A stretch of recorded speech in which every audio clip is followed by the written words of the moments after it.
want to bring in Bill Malugin for the latest on what we're hearing and the latest information coming out of this, Bill. And Trace, that manhunt is very much still ongoing right now. We continue to listen in on those police scanners.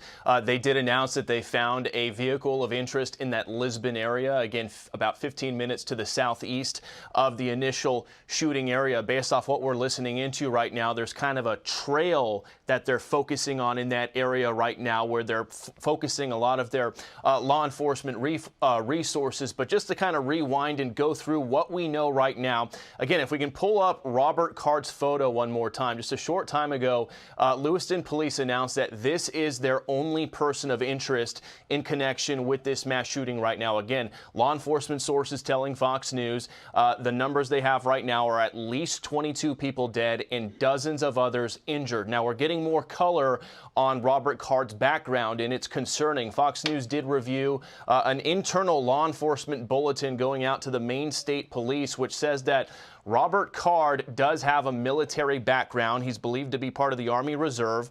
He's a firearms instructor and is known to have mental health issues.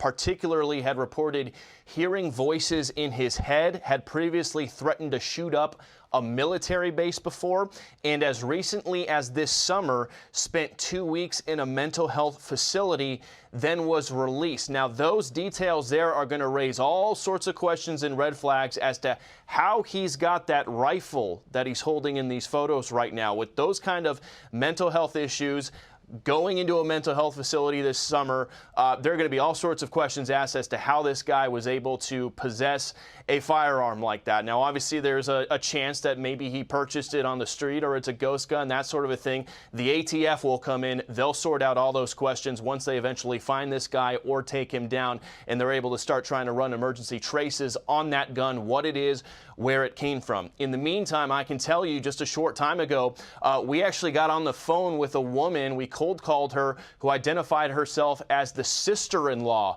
of Robert Card. So she is the sister-in-law of the suspect in this mass shooting. She told us, she kind of took a deep breath on the phone when we asked her who she was. She said, yeah, he's my brother-in-law, he's the suspect.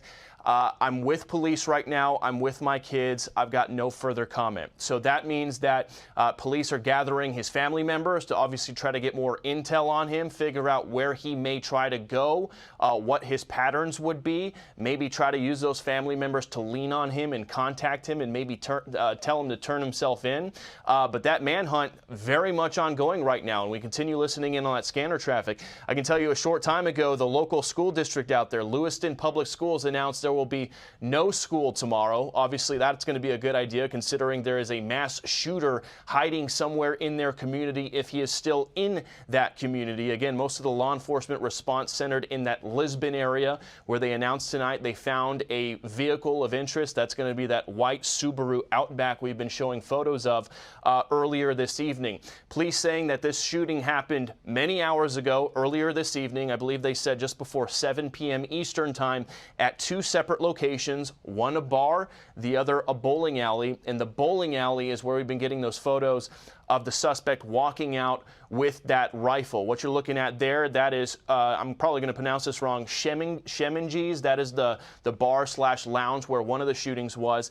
And we're told that the bowling alley was named Spare Time Recreation. And that's where you see the images of the man walking out with that rifle. The newest information we've gotten within the last 20 to 30 minutes is his name, his ID, and his background. Again, he is a firearms instructor with a military background, believed to be Army Reserve, believed to be with all sorts of mental health issues. Again, his sister-in-law telling us she is with police right now.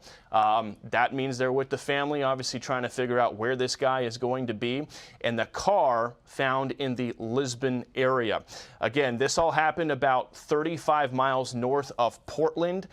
Central Maine Medical Center, one of the main hospitals out there, saying earlier they were no longer going to take any patients because they are, quote, responding to a mass casualty, mass shooter event. Now, police held their press conference a short time ago, but it was pretty void of details. Really, all they did was announce this guy's identity, identify him as a person of interest, not going as far as saying he is a suspect, but they did not have a firm count on casualties or those who are dead. And that's potentially because we've heard those reports that dozens of people are injured. We've heard between upwards of 50 and 60 people are hurt on top of the more than 20 dead. Now, 50 to 60 injured doesn't necessarily mean 50 to 60 shot. What we often see in some of these mass shootings is, people will stampede or try to get out of a building. People can be run over. People can be hurt in other ways than being shot. But Trace, you've been mentioning this yourself, that it does sound like there is potential for these numbers to go up, and it could significantly be one of the more historic mass shootings we've seen in U.S. history. Right now, the deadliest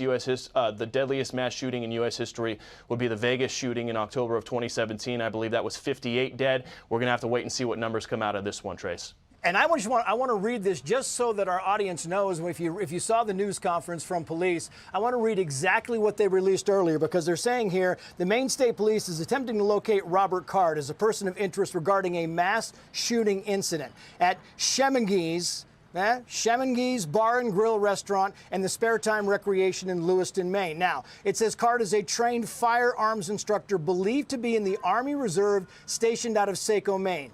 According to law enforcement, Card recently reported mental health issues, to include hearing voices and threats to shoot up the National Guard base in Saco, Maine. Card was also reported to have been committed to mental health facilities for 2 weeks during the summer of 2023, which is in recent months, and subsequently released. Card was last known to be operating a Maine registration. I'll give the number. You don't need it. White Subaru Outback with a black bumper. That has been recovered. The subject should be considered armed and dangerous. Caution should be used if contact is made with Card or the vehicle. And yet, very quickly, Bill, and we're going to bring in Nicole Parker, but yet, when you got the police news conference here, you got a fifth of that information. They didn't release any of the key information there. And when you're looking for this guy, apparently a little bit reticent because of what? We don't quite know. Your quick final thoughts on this, Bill.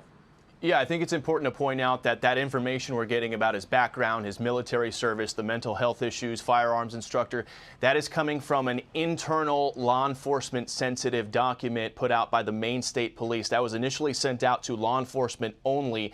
That eventually leaked to media. We got it here at Fox News as well, and we've been reviewing it. That did not go out to the public. We're only learning that from this internal document. What did go out to the public, as you mentioned, was maybe a quarter of that information. Basically, this guy's, it looks like his driver's license photo, his name, and the fact that he's a person of interest and armed and dangerous, and hey, if you see him, call us. That's essentially all the public got tonight.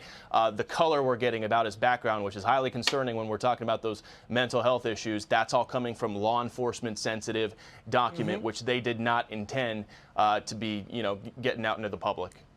Sure. Yeah, Bill, stand by, and I'll get back to you in moments. Hey, Sean Hannity here. Hey, click here to subscribe to Fox News YouTube page and catch our hottest interviews and most compelling analysis. You will not get it anywhere else.